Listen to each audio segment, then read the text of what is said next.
If you're 65 or older, your drug plan could quietly cost you an extra $1,000 in 2027, and the changes are already signed.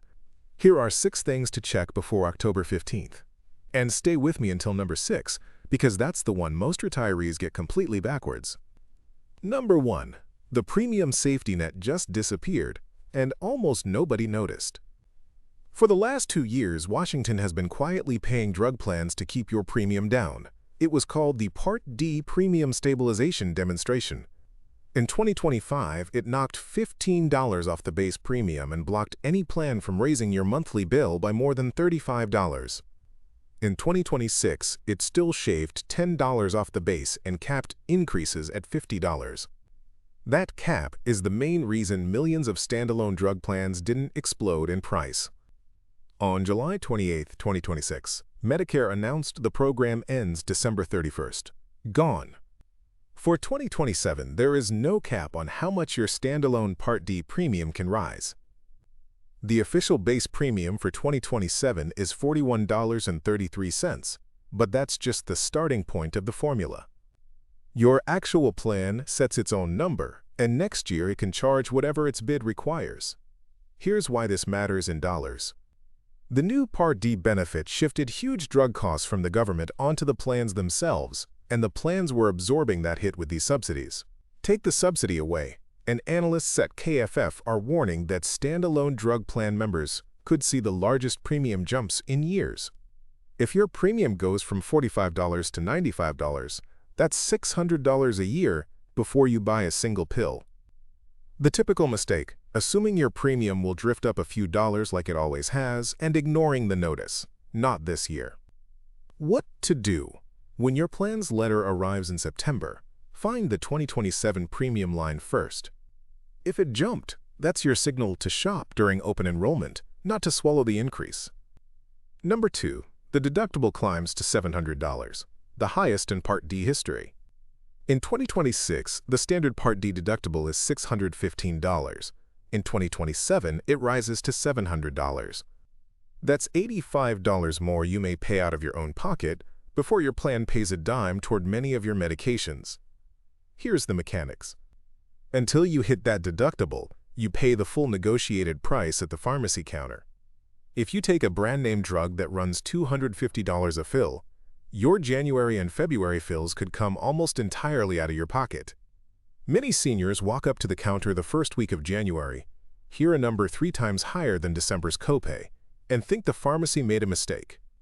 It didn't. The deductible reset. And that January shock has a real cost, because this is exactly when people abandon prescriptions. Skip a heart medication or insulin for 6 weeks and the bill doesn't disappear. It turns into an ER visit that costs more than the whole year's premiums. One piece of good news: $700 is the maximum. Plans are allowed to charge a lower deductible, and many exempt their generic tiers from it entirely, so your $8 generics may not be affected at all. But brand name and specialty drugs usually take the full hit. The mistake that costs real money: filling an expensive brand in early January without asking a single question. What to do? Before December, ask your doctor 2 things. Is there a generic or lower tier alternative? And can you do a 90-day fill in December at this year's rates? Those 2 questions can push hundreds of dollars of spending out of that brutal January window. Number 3. The out-of-pocket cap rises to $2,400, but it comes with a gift most seniors never claim. The cap on what you pay for covered drugs goes from $2,100 in 2026 to $2,400 in 2027, a $300 increase. Yes, that's more, but remember what the cap does. Once your deductible and copays add up to $2,400, you pay nothing for covered prescriptions for the rest of the year. Just a few years ago, there was no cap at all, and seniors on expensive drugs paid $8,000 or $10,000 with no ceiling. If you take even one high-cost brand drug, you'll likely hit $2,400 by spring, and then every fill through December 31st is free. Now the part most people miss: the Medicare Prescription Payment Plan. It's a free program. Every drug plan must offer it. That spreads your drug costs into equal monthly installments instead of hammering you at the counter. Instead of paying $700 plus in January, You can pay roughly $200 a month across the year. Same total, no interest, no fees. But you have to opt in through your plan.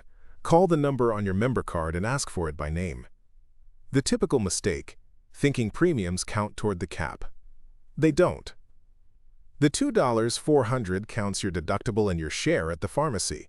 Your monthly premium sits on top of that all year. What to do? Add up what you spent at the pharmacy in 2026. If it's anywhere near $2,000, sign up for the payment plan for 2027 and turn a January ambush into a predictable monthly bill. And that number 6 I promised? It's coming, and it's the opposite of what your instincts are telling you. Number 4. Ozempic and 14 other drugs get government-negotiated prices on January 1st, and the discounts are enormous. For the first time in history, Medicare negotiated drug prices directly with manufacturers, and the second round takes effect January 1st, 2027. 15 drugs are on the list, and the headline is semaglutide. That's Ozempic, Wegovy, and Rybelsus. The negotiated price, $274 for a 30-day supply, down from a $959 list price.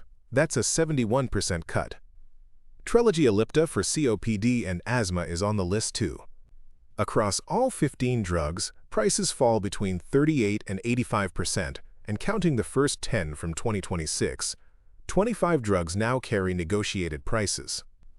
Why this matters to your wallet? What you pay in the deductible and coinsurance phases is calculated off that lower price.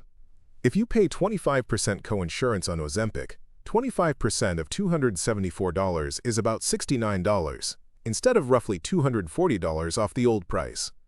That's real money every single month, and it also means you climb toward the $2,400 cap on honest numbers instead of inflated ones. But here's the catch nobody reads. The negotiated price only helps you if the drug is on your plan's 2027 formulary, its covered drug list, and plans redraw those lists every fall. A plan can also move a drug to a higher tier or put prior authorization on it. The typical mistake: hearing Ozempic is $274 now on the news and assuming your plan will handle it that way automatically.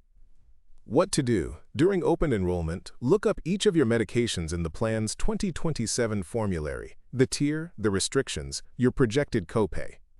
One drug on the negotiation list could change which plan is cheapest for you entirely. Number 5.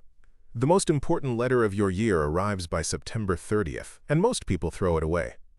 Every Medicare Advantage and Part D plan is required by law to mail you an annual notice of change, the ANOC, by September 30th, 2026. This document lists, line by line, exactly what your plan is doing to you in 2027, the new premium, the new deductible, changes to your drug list, and changes to your pharmacy network. It is your plan confessing, in writing, before open enrollment starts. And what do most seniors do with it? It goes in the pile with the grocery flyers. Plans know this, which is why the ugliest changes sit on page 9, not on the envelope. When yours arrives, check 4 things. 1. The 2027 monthly premium. Remember, no cap this year. 2. The deductible. How close to $700 is your plan going? 3. The formulary.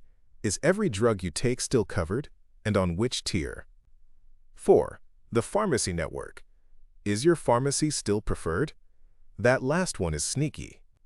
Your pharmacy can stay in network but lose preferred status, and the same drug at the same counter suddenly costs $18 instead of $2. Here's the failure in real life. A widow taking 3 brand medications lets her plan roll over. The plan quietly drops 1 drug from the formulary, and she finds out on January 3rd at the counter, locked in for the year, paying full price every month. What to do? The day the ANOC arrives, sit down with a highlighter and those 4 items. 15 minutes. If anything got worse, you have October 15th through December 7th to fix it. And number 6, the one most retirees get completely backwards. Staying loyal to the plan you already have is the single most expensive move of 2027. Your instinct says the safe choice is to change nothing. This year, that instinct is wrong 3 different ways. First, if you do nothing, you're automatically re-enrolled in your current plan at its new price, with no premium cap, a $700 deductible, and whatever formulary changes were buried in the ANOC. Doing nothing is not keeping your plan. It's accepting a brand new deal you never read. Second, with the subsidies gone, some standalone drug plans are expected to leave the market entirely. If yours does, Medicare may move you into a different plan you never chose, one that may cover your drugs completely differently. Third, and this is the part almost everyone gets wrong, the plan with the cheapest premium is often the most expensive plan you can buy. A $25 a month plan that puts your brand drug on Tier 4 with 40% coinsurance will cost you far more than a $60 plan that covers the same drug on Tier 2. Premium is one number. What matters is total cost. Premium plus deductible plus your actual copays for your actual drugs. There's one free tool that does that math for you, the Medicare Plan Finder at medicare.gov. Enter your medications in your pharmacy, and it ranks every plan by estimated total yearly cost. 15 minutes. If you don't use a computer, call 1-800-MEDICARE or contact your state health insurance assistance program, SHIP, for free, unbiased, one-on-one help. The people who compare every fall save hundreds of dollars a year. The people who never switch quietly pay for everyone else. So here's 2027 in one picture. Premiums uncapped, a $700 deductible, a $2, $400 ceiling, and 15 drugs suddenly cheaper. And every one of those changes rewards the person who checks and punishes the person who assumes. Your one action step this week: find your ANOC or watch the mail for it. Write every medication you take on one sheet of paper and put October 15th on the calendar in red. That's the whole assignment. If this video helped you, subscribe and share it with one person over 65 who always says, "I'll just keep what I have." That's exactly who needs it.